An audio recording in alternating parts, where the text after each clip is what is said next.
Ыбырай Алтынсарин оқудағы балалардың үйіне жазған хаттары. Қамқор, дуәгей атам мен әже, сіздерге ықыласты сәлемдерімді жолдап қаламын.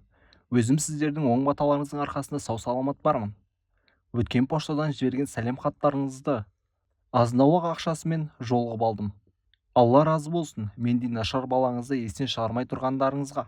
Ықыласыммен Құдай тағаладан тілеймін, сіздердің еңбек қамқоршылығыңызды бізге де қызметіңізбен өтеуге жазсын деп. Оқыған оқуымыз турасында бұл күнде ұстаздарымыз сонша разы. Жаңадан ең жақсы оқыған балалардың есебіне қосып, кенегесіне жазып қойды. Ата, сіз әрқашан ақыл айтушы едіңіз. Балам, алаң болмай ұстаздарының айтқанын орнына келтіріп, берген сабақтарын толықтай үйреніп білуге тырыс, деп. Мен ол сөздерді ұмытқаным жоқ.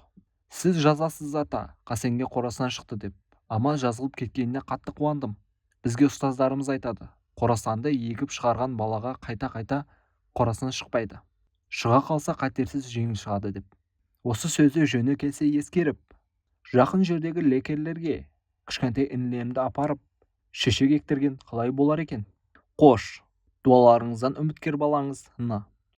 Б. Ағамыз Ыбырайға көп сәлемдерімді жолдадым. Өзіңнен көптен ешбір хат хабар болмады. Тек ауру сырқауға душар болмасаң болады тағы. Шаруашылық жұмыстан соң қолың тимейтін шығар. Сөйтсе де уақыт тауып есендігіңді білдіргейсің. Өзім денім сау, ұстаздарымыздың тәуір назарындамын. Бірнеше айдан соң 2-ші классқа шығармын деген үмітім бар. Осы хатты тапсырушыдан Хадишаға 2 қадақтай конфет жібердім. Сен алып өзіне тапсыра көр. Әкеме бас құлдығымды айтып, және менен өтін, маған берген ақшасын босқа шығардым деп ұрыспасын. Хадиша кішкене бала ғой, ағам жіберіпті деп қуанып қалсын дедім. Қош аға, сау бол. Хат жаз дегенімді ұмытпа. Есендігіңді Құдайдан тілеп жазушы ініңіз Ән. Б. Мінекей досым Мұратбай. Мен 2-ші классқа шығып, енді 1-2 жұмадан соң елге де қайтуға тұрмын. Енді көп ұзамай-ақ сендерді көрсем керек. Осы күнде-ақ көзіме елестеп тұр. Ауыл көкорай шалғындарға қонып, жан-жақтың бәрі жекілдеген көк шөп ішінде мың-мыңдаған малдың жүргені. Көп жазуға уақыт жоқ. Құрбы-құрдасыма сәлем айт, ағама айт. Менің күрең дөненімді кісіге мінгізбей, семіз сақтасын. Барған соң өзім жаратып жайлармын. Достың Н. Г. Ағамыз Ыбырайға сәлем. Сен бекер қауіп етесің. Менің азырақ ауырғанымнан сені көріп әжемдерде үрей қалмағанды.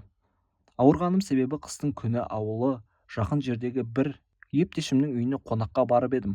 Ағаш үйі жоқ екен. Киіз үйде пансалық жеңіл киімме жатып тұрып жүргенімде бойымды суық ұстады. Содан азырақ басым ауырған соң қайтып дәрігерге айттым. Дәрігер дәрі беріп, енді жазылып келемін. Айт аға, әкеме айтып жылы ағаш үй салып алсаңызшы. Киіз үй жаздың күні қанша жақсы болса, қыстың күні сонша жаман ғой. Суық киіз үйде қысы күні бүрісіп, алдын отқа жылынса, арқаң тоңып отырып, не таза жуынуға болмайды, не таза тамақ жеуге болмайды. Осындағы оқымысты дәрігерлер айтады. Қазақтың дертінің көбісі не бойын суыққа алдырғаннан, не тазалық жоқтығынан пайда болады, дейді. Қотыр бөрткен таза болмағаннан, сүзек, шаншу, жөтел бәрі де суықтан дейді. Еріккен соң ойыма келгенін жазып ермек етіп жатырмын. Көп мыжыңдады деп айыпқа бұйырма. Және менің үшін келемді азаптанба. Әкем кәрі кісі, шаруашылық жұмысыңнан қаларсың. Інің Ән.